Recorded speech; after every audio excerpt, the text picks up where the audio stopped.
بسم اللہ الرحمن الرحیم۔ حافظ اقبال میں خوش آمدید۔ غصہ انسان کی عقل کو کمزور کر دیتا ہے اور اسے ایسے فیصلے کرنے پر مجبور کرتا ہے جن پر بعد میں پچھتاوا ہوتا ہے۔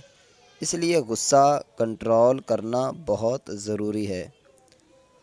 جو شخص غصے پر قابو پا لیتا ہے وہی اصل میں طاقتور ہوتا ہے، کیونکہ اصل طاقت دوسروں کو نہیں بلکہ خود کو کنٹرول کرنے میں ہے۔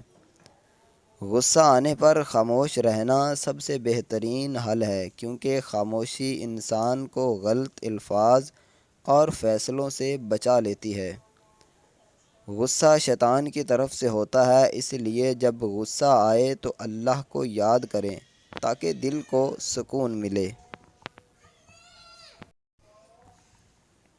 غصے میں لیا گیا فیصلہ اکثر غلط ہوتا ہے، اس لیے سمجھدار انسان کبھی بھی غصے کی حالت میں فیصلہ نہیں کرتا۔ اگر انسان اپنے غصے کو قابو میں رکھ لے تو اس کے تعلقات مضبوط اور زندگی خوشحال ہو جاتی ہے۔ غصہ انسان کو نقصان پہنچاتا ہے، جبکہ صبر انسان کو عزت اور کامیابی دیتا ہے۔ جو شخص اپنے جذبات پر قابو رکھتا ہے وہی اصل میں سمجھدار اور کامیاب انسان ہوتا ہے۔